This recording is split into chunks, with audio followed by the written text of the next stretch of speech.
Hello students, today we'll discuss question and answer of fire and ice.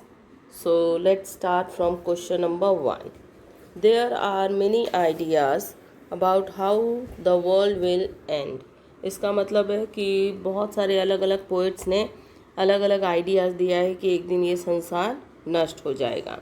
Do you think the world will and someday? क्या आपको भी लगता है कि एक दिन ये जो खूबसूरत सी दुनिया है ये नष्ट हो जाएगी?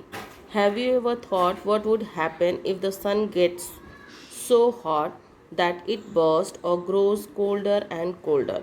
और यहाँ पोएट पूछना चाहता है कि क्या कभी आपने सोचा है कि क्या होगा अगर जो सन है वो बहुत ज़्यादा गरम यानी कि एकदम हीट होके बर्स्ट कर जाए, या फिर अगर सन गायब हो जाएगा तो एकदम ये जो धरती है इस पर एकदम ठंडक पड़ जाए.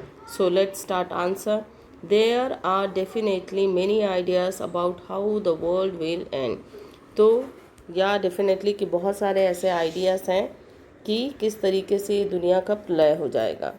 आई do believe that the world will end some day as anything that has a beginning will have an end. तो यहाँ पोएट कहना चाहता है कि मेरे ख्याल से भी हर एक चीज़ की जिसकी शुरुआत होती है उसका अंत भी होता है.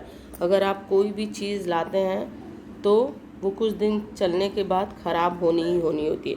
उसी तरीके से ये दुनिया बनी है तो एक दिन इस दुनिया का अंत भी होगा. This stands true for the whole world also. और ये इस संसार पे भी ये नियम लागू होता है, यानी कि जो भी इस दुनिया में जन्म लिया है वो मृत्यु को प्राप्त होगा. If the sun got so hot that it burst, the whole of the earth would perish immediately. अगर जो सूर्य है वो बहुत ज़्यादा हीट हो जाए और बर्स्ट कर जाए तो क्या होगा कि तब पर भी दुनिया नष्ट हो जाएगी. As no part of the earth can bear the heat of that intensity. और बहुत ज़्यादा हीट यानी गर्मी सहने की किसी की भी क्षमता नहीं होती है.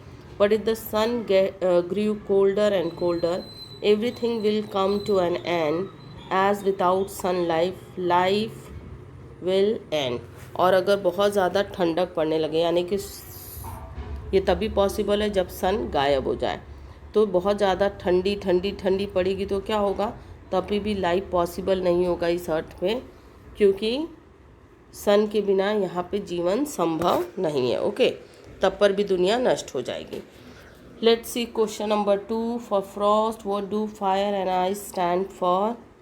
Here are some ideas.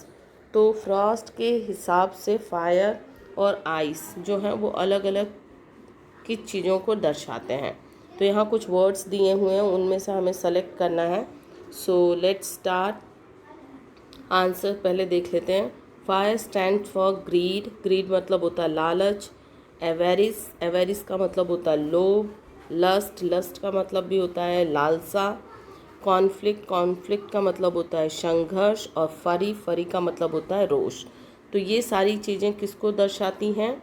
ये सारी चीज़ें फायर को स्टैंड करती हैं. लेट्स सी आइस को क्या क्या चीज़ें स्टैंड करती हैं. तो क्रूएलिटी. तो क्रूएलिटी का मतलब तो आप सब जानते हो, क्रूरता. इंटॉलरेंस का मतलब होता है जो असहनीय हो. असहिष्णुता भी कहते हैं इसको, ठीक है. उसके बाद आता है रिगिडिटी का मतलब होता है कठोरता. इंसेंसिटिविटी का मतलब होता है असंवेदनशील, ठीक है. उसके बाद कोल्डनेस, इंडिफरेंस, हेट्रेड, ये सब तो आपको पता है. तो ये अलग अलग वर्ड्स को क्या किया है, शॉर्ट आउट कर दिया है, जो कि फायर और आइस को स्टैंड करती है. Now last question you see. What is the rhyme scheme of the poem? How does it help in bringing out the contrasting ideas in the poem? तो राइम स्कीम जब मैंने पढ़ाया था तो मैंने अच्छे से आपको बताया था कि राइम स्कीम कैसे फाइंड आउट करते हैं किसी भी पोइट्री का, ठीक है. तो इस पोएम की जो राइमिंग स्कीम है वो है AAB CBCB है, ठीक है. और नेक्स्ट पार्ट है how does it help in bringing out the contrasting ideas in the poem. और ये किस तरीके से जो फायर और आइस है इस पोएम में किस तरीके से एक दूसरे की विरोधाभास है, एक दूसरे की अपोजिट है. तो let's see. This rhyme scheme helps in bringing out the contrasting ideas of fire and ice. ये जो राइम स्कीम है इसने कंट्रास्टिंग आइडिया प्रेजेंट किया है फायर और आइस। आपने देखा ना, फायर का मतलब है आग और आइस का मतलब ठंडक से है, ठीक है। The poet mention that both fire and ice are probable ends of this world. और दोनों में ही इतनी ताकत होती है, फायर में और आइस में, कि वो इस दुनिया को नष्ट कर सकें। He talks about how fire represents desire. और यहाँ पोएट ने फायर किस डिज़ायर के लिए, और उसने फायर लिया है वर्ड, यानी कि फायर का मतलब वहाँ यहाँ डिज़ायर से, हमारी इच्छाओं से है। अगर इंसान बहुत ज़्यादा लालची बनेगा, इच्छाएं करेगा, तो जाहिर सी बात है कि एक दिन ये संसार नष्ट हो जाएगा। जबकि आइस का मतलब है हेट्रेट से, अगर हम आपस में एक दूसरे से नफरत करेंगे तो भी दुनिया नष्ट हो जाएगी। Frost also mention ice in between to symbolise that the coldness and indifference towards one another will be enough to end the world। और उसी तरीके से फ्रॉस्ट ने कहा है कि अगर इसी तरीके से हम नफ़रत करेंगे एक दूसरे से तो भी इस संसार का अंत हो जाएगा। In the second stanza he says that he knows of enough hatred in the world to be sure that even destruction through ice. और सेकेंड स्टेंजा में उसने कहा है, पहले स्टेंजा में तो उसने कहा है कि डिज़ायर की वजह से, यानी कि फायर की वजह से ये जो दुनिया है वो नष्ट हो जाएगी। और दूसरे स्टेंजा में उसने कहा है कि आइस यानी कि हमारी जो हेट्रेड है उससे भी दुनिया नष्ट हो सकती है।